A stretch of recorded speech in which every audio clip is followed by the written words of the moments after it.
Hello friend, हम daily test करते हैं। कभी ब्रेक रिफ्लेक्सेस करते हैं, कभी अल्नर नर्व, कभी रेडियल नर्व, कभी मीडियन नर्व।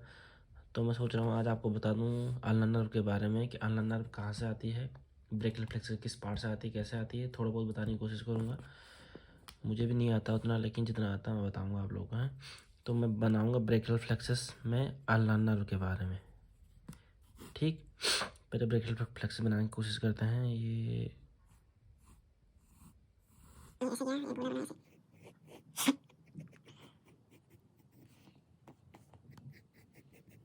है इसके। यहाँ से ये भी निकालना है।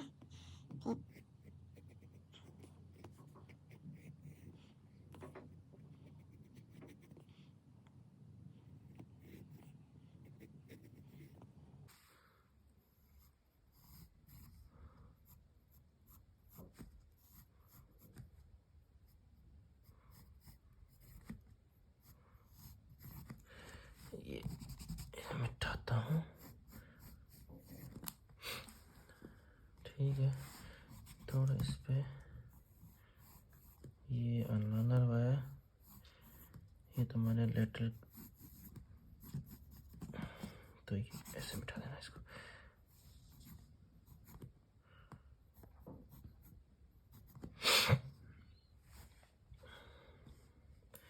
ये हो गया। ये तुम जो है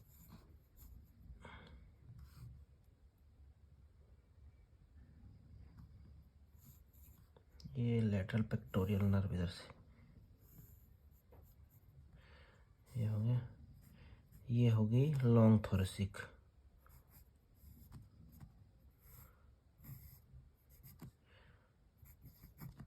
ठीक, ये ROUT रूट। ये रूट हो गया तुम्हारा C5, C6, C7, C8 और T1। ये रूट होती है ब्रेक रिफ्लेक्सेस की। ठीक है, और उसके बाद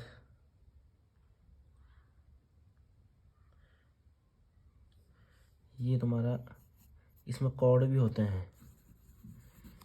ठीक है, ये तुम्हारा हो गया लेटरल कॉर्ड, ये पोस्टेरियर कॉर्ड, ये मीडियल कॉर्ड।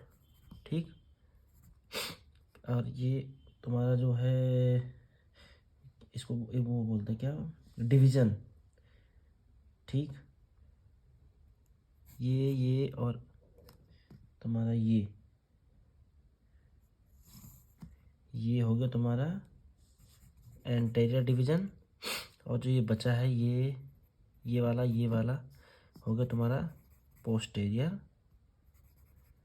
डिवीज़न। ठीक, ये हो गई मीडियन नर्व, ये हो गई अल्नर नर्व, ये होगी तुम्हारी LABC नर्व,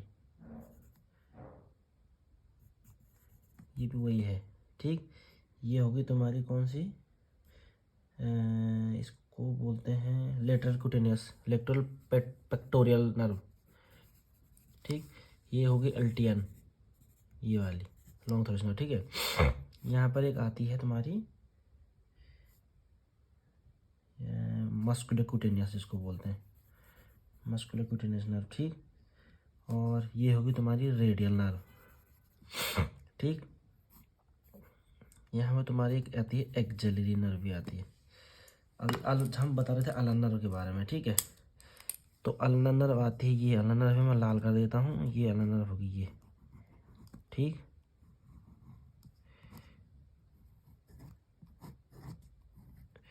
तो अल्नर नर्व के जो फाइबर है, अल्नर के 5, C8 और T1 से आते हैं अल्नर नर्व के फाइबर। ठीक, C5 से T1 तक आते हैं अल्नर नर्व। इसलिए अगर इसमें दिक्कत होगी, सर्वाइकल में इसमें दिक्कत होगी इनमें, फिर भी अल्नर नर्व आती है। क्यों? क्योंकि अल्नर से फाइबर जो है अपने सर्वाइकल के C5, C8 और T1 के बीच से आती है। ठीक है, ये इसके रूट हो गए। और कौन से कॉर्ड से आती है? मीडियल कॉर्ड से, मीडियल कॉर्ड से और एंटीरियर डिवीजन से।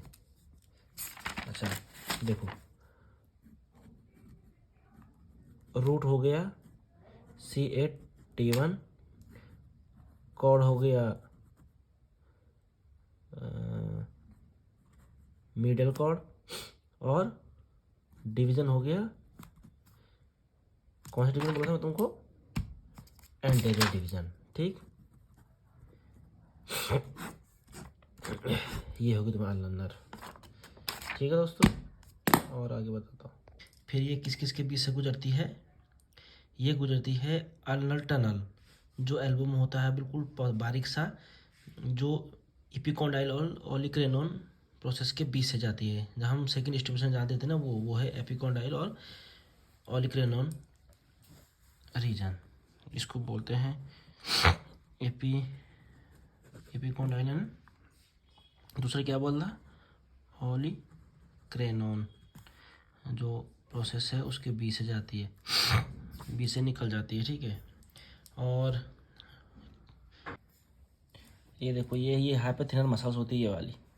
ठीक है, इसमें जो है ये पाल्मरी ब्रेविस हो गया, ये हाइपोथेलर जो मसल्स है वो 4 उसमें बटी रहती है मसल्स में।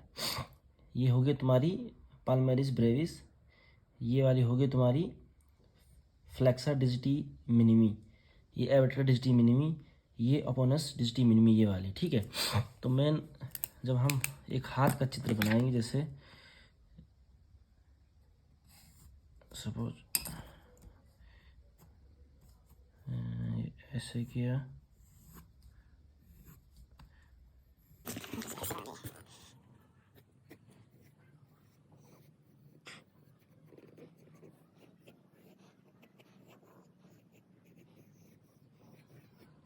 ये हो गया। ये हो गया हाथ है।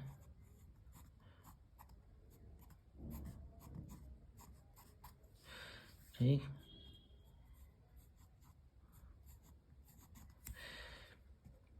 ये अल्नर यहाँ से आई, ये यहाँ से 2 बढ़ जाते हैं, एक सुपरफिशियल चली गई, एक ये डीप चली गई, ये सुपरफिशियल हो गई, सुपरफिशियल, ये वाली हो गई डीप। ठीक, ये जो है यहाँ से ऐसे जाके यहाँ चली जाती है, ये एफडीआई होती है, फर्स्ट डोर्सल इंटरसियोसिस। ठीक, और यहाँ से ये कट जाती है इधर को। अभी जब अल्नार की न्यूरोपैथी, 4 प्रकार की न्यूरोपैथी होती है अल्नार न्यूरोपैथी। ठीक, ये हाइपोथेलर मसल्स है। अल्नार न्यूरोपैथी हो गई प्रॉक्सिमल टू हाइपोथेलर मसल्स, तो सिर्फ एफडीआई में प्रॉब्लम आती है, ये एनआर हो सकता है या इसकी लेटेंसी प्रोलॉन्ग हो सकती है। ठीक है, और एक होता है डिजिटल टू, ये डिजिटल हो गया ulnar neuropathy, digital to hypothenar muscles. ठीक, एक ये होगी, एक होती है, दूसरी होती है प्रॉक्सिमल टू हाइपोथिनर मसल्स, मतलब ये वाली ब्रांच में। इसमें क्या होगा, एफडीआई तो नॉर्मल आएगा, लेकिन जो एडीएम में जो हम करते हैं सेंसरी, ये मोटर सॉरी, वो या तो इसमें दिक्कत आएगी, कुछ भी हो सकता है, डीएल बढ़ सकता है और एम्पलीट्यूड घट सकता है, वेलोसिटी घट सकती है। ठीक है, और एक होता है न्यूरोपैथी एट डिवीजन, किसका डिवीजन, सुपरफिशियल मसल जहाँ पर डिवीजन होता है और जहाँ पर ये डीप ब्रांच का डिवीजन होता है, वहाँ पर अगर न्यूरोपैथी हो गई तो उसको एफडीआई में भी प्रॉब्लम आएगी, एडीएम में भी प्रॉब्लम आएगी, और सुपरफिशियल में भी प्रॉब्लम आएगी। सुपरफिशियल मतलब सेंसरी। ठीक, अगर डिवीजन पे हो गया तो। तीसरी हो गई। ठीक, और चौथी होती है अगर सुपरफिशियल में कोई न्यूरोपैथी हो गया तो, कोई दिक्कत होगी तो इसमें एफडीआई भी नॉर्मल आएगा, एडीएम का मोटर नॉर्मल आएगा, लेकिन सेंसरी में दिक्कत आएगी, कभी एनआर आ सकता है, कभी एनआर नहीं तो इसकी लेटेंसी में दिक्कत आएगी। तो ये 4 प्रकार की हो गई।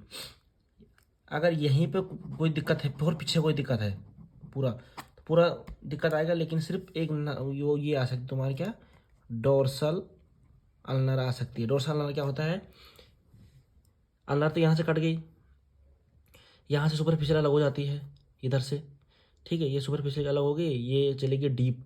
डीप जाने के बाद एक कट जाती है एफडीआई के लिए, एक चली जाती है एडीएम के लिए, ठीक है। तो मैंने बता दिया आपका प्रॉक्सिमल होगा तो ये चला जाएगा, अगर इसका नहीं डिजिटल होगा तो ये चला जाएगा, प्रॉक्सिमल होगा तो ये जाएगा, और सुपरफिशियल होगी तो ये सेंसरी जाएगी।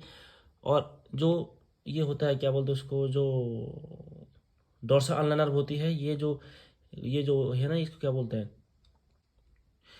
ये स्टेरॉइड प्रोसेस है। जो जो डोर्सल अल्ना नर्व होती है वो ये स्टेरॉइड प्रोसेस है, इससे पीछे कम से कम 5 से 10 मीटर पीछे कट जाती है। यहाँ से कट के ये डोर्सल अल्ना आ गई ऊपर को, आगे जाके यहाँ ये आगे की नर्व आ गई। इसलिए अगर इसमें दिक्कत हो तो डोर्सल अल्ना आ जाएगी, क्योंकि डोर्सल अल्ना पहले ही कट जाती है इधर से ऐसे करके, है ना। तो डोर्सल अल्ना करने के लिए यहाँ लीड लगाते हैं, यहाँ पर और यहाँ पर, और स्टिमुलेशन यहाँ पीछे देते हैं हमेशा, क्योंकि ये पीछे से कट जाती हो। चलो धन्यवाद।